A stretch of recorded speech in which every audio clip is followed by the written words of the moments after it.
Hey everybody, Daniel Ramsey here with my Outdesk, and I'm excited because today we have Erica Brune. She is the president of Lever1, Lever with an R at the end, a Kansas City-based professional employment organization. Really like what they do. I'm excited to have you here, Erica. Thank you for joining us today. Thanks for having me. Good morning. Yeah, so you guys were ranked one of the fastest growing companies in 2017. I think that's phenomenal. Let's talk through some of that. What do you guys do to get that ranking? The Inc. 500 has a 3-year look back in their award program, and we went from being a startup company to really that enterprise level over those 3 years. And so in the PEO space, specifically, there's large revenue dollars reflected. And so we were able to really demonstrate that significant growth. And we were the fastest growing company in the state of Missouri that year, 44th overall. Nice. And boy, was that exciting. It got a lot of attention for us. And we were really excited to have accomplished that. Well, that's good press for sure. We were talking earlier, and I love this. Today's topic is basically, you guys didn't start as a normal PEO. A lot of companies kind of go through a process where somebody's in the industry that decide to start their own version of their PEO. They want to do it their way.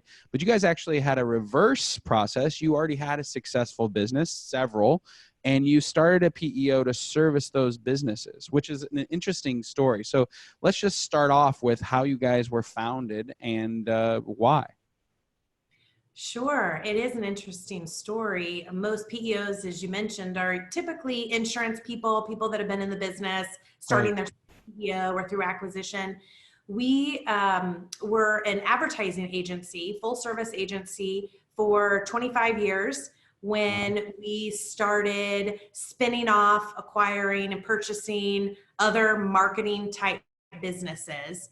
And around 2012, we purchased our 7th company and realized that we would take my team of finance and HR professionals out of the original agency and form a PEO for our book of business, that was going to be the best way to administer all the employees, offer seamless benefits, regardless of which business unit you worked in, and allow us to keep all of our businesses completely arm's length, running as independent businesses. And that was a marketing strategy, as well as a risk and liability strategy from an operational perspective. So we formed a PEO for our group, thinking that was going to be the best way for us to administer and run our portfolio of businesses.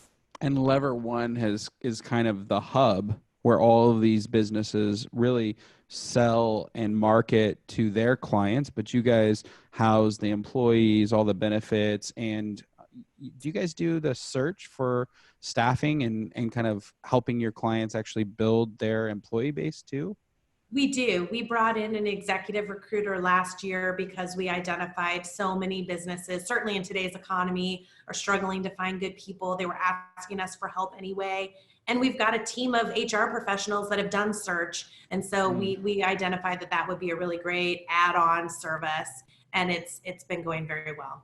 Awesome. And do you think of yourself as the hub, like the Lever1 in the middle with all these other businesses kind of circling, or is that just me making stuff up in my head? I would say we're off to the side, but yes, we are the administrative arm for sure. But each of our other sister companies has an expertise at marketing, advertising, print, direct mail, et cetera. So they're running their operation from top to bottom, and then count on us to help them on the people side. I love it. I love it. You have your own people organization, which really are the assets of most businesses. One question that I have, we talked a little bit about this earlier. What has been one of your biggest challenges as you've grown? We're 8 years in, right? Is that you guys are about 8 years in? Yep. What has been one of your biggest challenges as you've grown from brand new startup to where you are today, a medium-sized PEO? Yeah, I would say one of the biggest challenges in the PEO space specifically is finding good margin, good revenue margin, and holding on to that. We're a very slim margin industry, unlike technology or even our sister companies in the advertising space, it's thin. And so any mistake, any hiccup, it just completely cripples the month or the financial statement. And so it's really fine-tooth financial accounting and awareness and projections, because it's such a narrow margin, and yet you're still bringing in high-level experts, so the salary line is still pretty high. That's been a challenge, and certainly with the pricing then when you're out prospecting for the products that we offer, just really helping understand and share the value of what they're looking at and what the product is. So that all along has been so challenging for us, from our first few years where we were unprofitable to scaling fast, right? You want to give discounts and volume discounts to get that critical mass and build your book. And it's pretty hard to overcome that or to continue to grow that in this space. It was a real eye-opener for us. One challenge that I hear from most PEOs is the whole sales team, like building a sales team to actually go out into the community. How have you guys handled that now that you're 8 years in? That was a challenge at first, for sure, because I would identify and bring in a sales rep who'd worked for me for a year or so, but we didn't have enough market penetration there was no ball already rolling for them, right? So what I did wrong was not invest in them long enough. They got frustrated. They wanted to go make more money somewhere else. I didn't have enough leads or marketing volume to help funnel and build a book of business for them. And so I think I erred as a leader the first few years through that process, because I had some really great people and they did great work, but it just wasn't enough to keep them motivated or satisfied. Now we have a team that I think each of our sales reps has been with us over 3 years. And so they, help maintain the relationships that they've brought in. They check in on them, as well as then just totally infiltrate the community, spreading our brand and the good work that we do, and creating sales that way.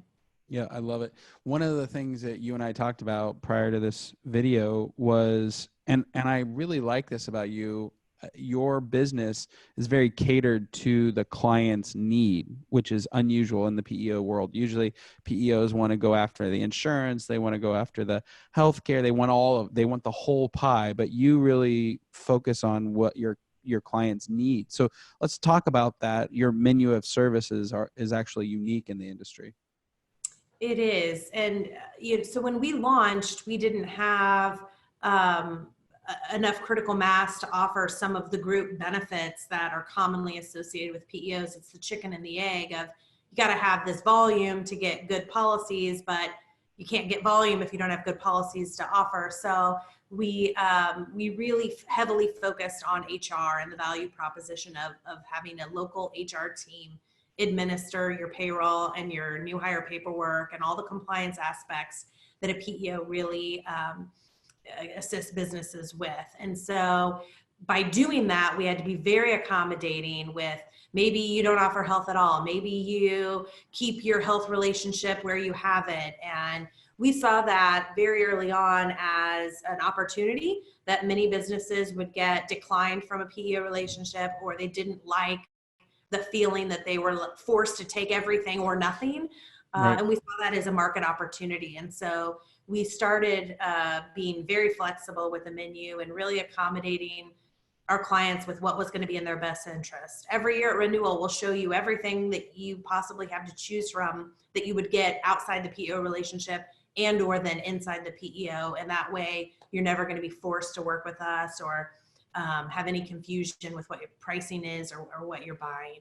And so that was really advantageous. Like, as you can imagine, goes over very well in the sales process. But 8 years in now, I have enough wrinkles to understand why that's probably not the most, back to my first point, profitable way to run a PEO, because of the hours it takes to reconcile all of those different plans. One error, can upset your profitability for an entire month on a client.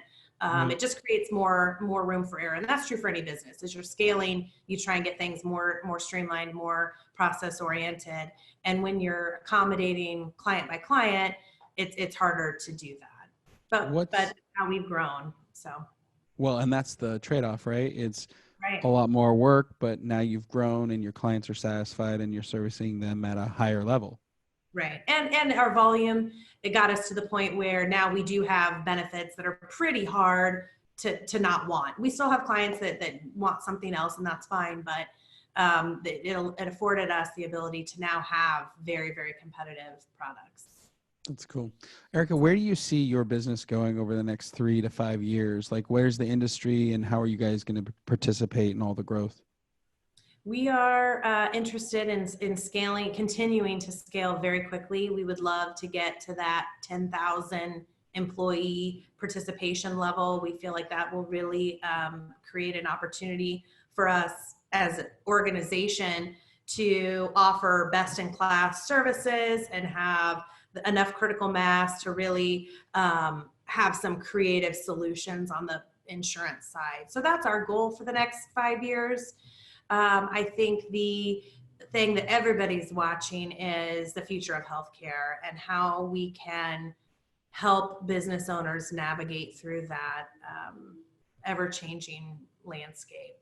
Do most of your conversations when you're bringing on a new client circle around their healthcare and the complications around it and whether or not, they have coverage or don't have coverage or what's required? Is that kind of where you guys start the conversation typically?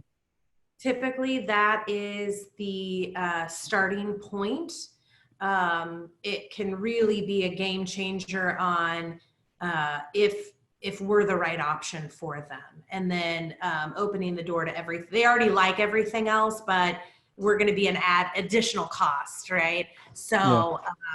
So going through that and just seeing where it lands, seeing if it's a good option for them, seeing if their doctors and markets like the plans that we have to offer. And so typically that's the first stepping stone to get through, and then we can show that in a larger picture of all the services we offer and make a really good case for what a PEO can help them with. Yep. I love it. Well, Erica, this has been an amazing conversation. Really appreciate you. Where would somebody find out more information about Lever1? Sure, at our website, www.lever1.com, and that's the numeric one. Okay. I love it. I really thank you for your time today. It's an interesting story how you guys already had a portfolio of businesses and you added PEO. That's unusual. So thanks for coming today and just sharing your story. You're welcome. Thanks for having me.